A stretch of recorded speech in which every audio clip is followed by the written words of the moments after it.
wild and almost unknown land in East Africa, bordered by the Sudan, Kenya, British Somaliland, Eritrea, and what used to be Italian Somaliland. The first victim in the Axis avalanche of aggression and slaughter. Justly, the first country to be restored to its own people. And a tonic for Britain in the days of reverses, for the restoration was accomplished by the army of the British Empire. Armored units of the Empire's army led the way into a little village on the outskirts of the city, where the inhabitants were waiting with the royal sign of the Lion of Judah and with words of welcome. The local chieftains stood with the gold and crimson umbrellas of their high rank to welcome the King of Kings, to whom they had remained loyal through 5 years of bondage.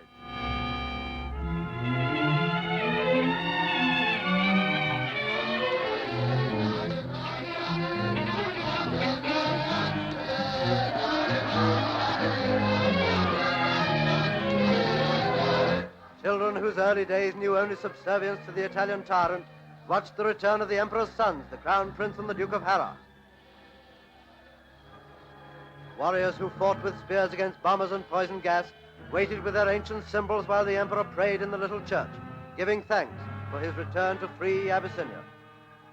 And as he came out, there was the first burst of acclamation that was to swell to a great crescendo nearer to Addis Ababa.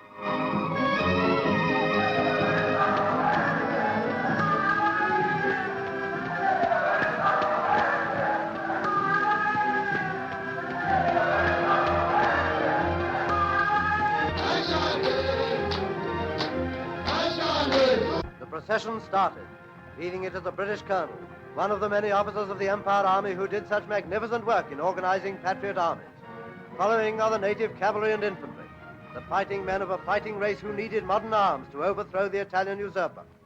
Those arms were supplied by Britain, and this return in triumph is a promise to all who fight for freedom.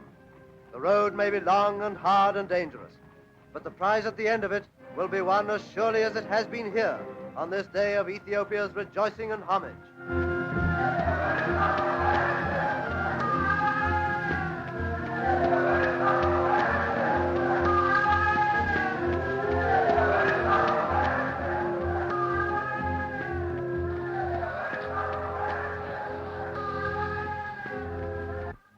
What thoughts must be crowding upon the scholarly mind of Haile Selassie as he returns upon the road he traveled to exile 5 years ago.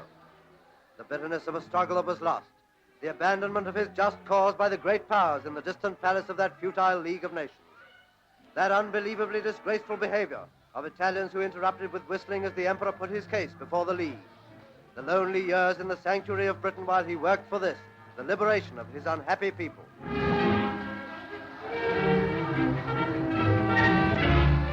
As he nears the capital of Ethiopia, as his simple children show their homage and affection, he must be thinking of all these things.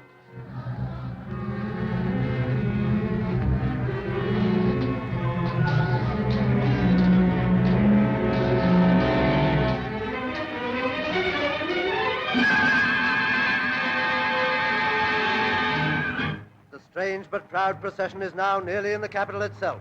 Excitement is rising in a quickening tempo as this African empire writes a page of glorious history. The weird chanting and cheering of Ethiopia reaches a climax at the gates of Addis Ababa as an emperor returns in triumph to his people.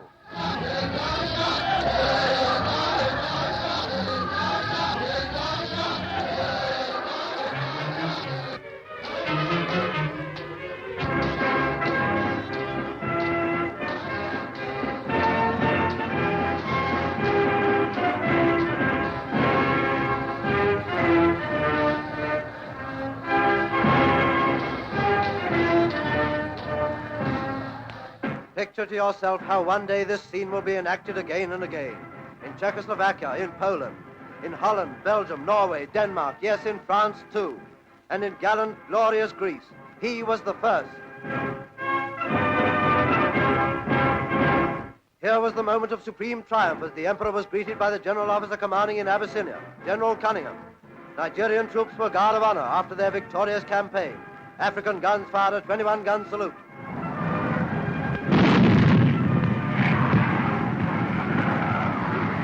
This day, 5 years before, Italian troops had marched into this place. The emperor stood on the balcony of the Menelik Palace to speak to his warrior subjects. He spoke of his friendship with Britain. He called for unity to continue the struggle against godless brutality. is a source of great satisfaction to me. So ended this moving historic ceremony. So liberty and justice were brought back again into a land that has known only fear and ruthless oppression for 5 terrible years. The crowds return to their homes as the emperor walks again into the great halls of the palace that seem so strange and yet so strangely familiar. He has shown that faith can live through the darkest years.